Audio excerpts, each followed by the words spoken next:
បើសិនជាអ្នកទាំងអស់គ្នាអត់ចង់ខ្ជះខ្ជាយលុយក្នុងការរៀនសូត្រ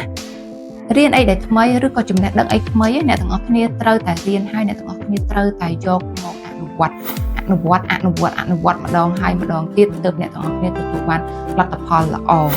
ការសរសេរបងប្អូនទាំងអស់គ្នាជួបគ្នាសាជាថ្មីនៅប្រធានបទថ្មីមួយទាក់ទងជាមួយនឹងមនុស្សដែលគាត់ញៀនក្នុងការរៀនសូត្រ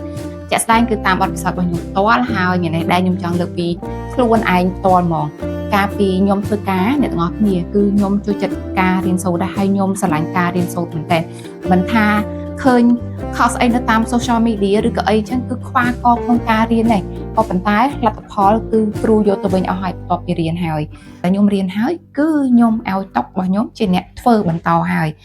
អញ្ចឹងអ្វីដែលខ្ញុំចង់មែនសិនថ្ងៃនេះគឺអ្នកដែលគាត់រៀនសូត្រក៏ប៉ុន្តែអ្នកទាំងអស់គ្នាគឺភ្លេចនៅចំណុចមួយគឺយកទៅអនុវត្តបើសិនជាអ្នកទាំងអស់គ្នារៀនហើយទោះបីខុសរបស់អ្នកទាំងអស់គ្នា$1000 $2000 $5000 រហូតដល់$10000បើសិនជាអ្នកទាំងអស់គ្នាអត់យកទៅអនុវត្តខុសនឹងគឺស្មើ0លទ្ធផលគឺស្មើ0ដោយសារអីធម្មតាពេលដែលយើងរៀនមួយវាតម្រូវឲ្យអ្នកទាំងអស់គ្នាយកអានឹងគឺទៅអនុវត្តម្ដងហើយម្ដងទៀតទើបអ្នកទាំងអស់គ្នាចេះអានឹងមួយបើសិនជាអ្នកទាំងអស់គ្នាគិតតែពីរៀនអ្នកទាំងអស់គ្នាអត់យកទៅអនុវត្តទេអាហ្នឹងគេហៅថាចូលមនុស្សញៀនក្នុងការរៀនវិញបងប្អូនមិនមែនមនុស្សរៀនដែលចង់ធ្វើអីដែលថ្មីហើយរៀនទុកចោលទេអាហ្នឹងគឺខ្ញុំពីមុនមកដែលខ្ញុំនៅធ្វើការគឺខ្ញុំចង់ដឹងអីដែលថ្មីគឺខ្ញុំចង់ចេះអីដែលថ្មីក៏ប៉ុន្តែគឺលទ្ធផលអត់មានបានទទួលអីទាំងអស់បន្ទាប់មកឥឡូវនេះ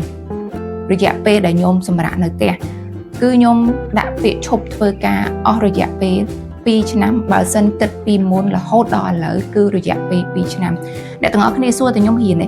នៅផ្ទះក៏ខ្ញុំរៀនដែរបងប្អូនខ្ញុំរៀន course ថ្មីក៏ប៉ុន្តែខ្ញុំអត់អស់ចំណាយក្នុង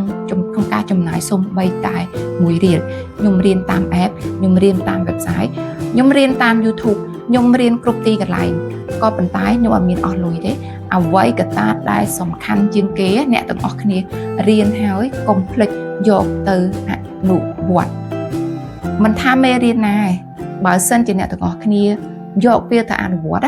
អ្នកទាំងអស់គ្នានឹងបានលទ្ធផលជាក់ស្ដែងគឺឥឡូវហ្នឹងនៅពេលដែលខ្ញុំនិយាយចែករំលែកបទពិសោធន៍នៅមុខកាមេរ៉ាចែកជូនបងប្អូនដោយភាពជឿជាក់ហ្នឹងណាគឺខ្ញុំមានការអនុវត្តខ្ញុំអនុវត្តជាច្រើនដងខ្ញុំទទួលបានការហ្វឹកហាត់ដោយខ្លួនឯងខ្ញុំអនុវត្តម្ដងហើយម្ដងទៀតមិនថាខ្ញុំនៅទីសាធារណៈមិនថាខ្ញុំនៅចក្រានបាយមិនថាខ្ញុំនៅកន្លែងណាបងប្អូនគឺខ្ញុំព្យាយាមអនុវត្តខ្លួនឯងអនុវត្តម្ដងហើយម្ដងទៀតនិយាយនៅមុខកាមេរ៉ាជាក់ស្ដែង channel របស់ Rita ខ្មែររបស់នាងខ្ញុំក៏ខ្ញុំប្រាប់ពីរបៀបថាត្រូវធ្វើម៉េចដើម្បីឲ្យអ្នកទាំងអស់គ្នាមានភាពជឿជាក់ហ៊ាននិយាយនៅមុខកាមេរ៉ាការនិយាយនៅមុខកាមេរ៉ាខ្ញុំប្រាប់អ្នកទាំងអស់គ្នាហើយបើសិនជាអ្នកទាំងអស់គ្នាតូចណាស់អ្នកទាំងអស់គ្នាចែករំលែកបទពិសោធន៍នៅក្នុង YouTube ឬក៏នៅក្នុង Facebook ឬក៏នៅក្នុង TikTok អ្នកទាំងអស់គ្នាក៏ទទួលបានលុយពី social media នឹងដែរឬក៏បងប្អូនអាជីវកម្មតូចណាស់ក៏គាត់ចេះពីនិយាយពីផលិតផលរបស់គាត់ចេះពីគេហៅថាបញ្ចេញបញ្ចូលថាទឹកធ្វើមិនដើម្បីអតិថិជនអតិថិជនរបស់គាត់ហ្នឹងឲ្យយល់ដឹងពីផលិតផលរបស់គាត់ឲ្យមានភាពជឿជាក់ទៅលើផលិតផលរបស់គាត់អាហ្នឹងហើយគឺជាចំណូលរបស់គាត់ត្រឡប់មកវិញអ្វីដែលខ្ញុំចង់និយាយគឺការអនុវត្តការធ្វើម្ដងហើយម្ដងទៀតដើម្បីឲ្យអ្នកទាំងអស់គ្នារៀនអីមួយដើម្បីយកទៅ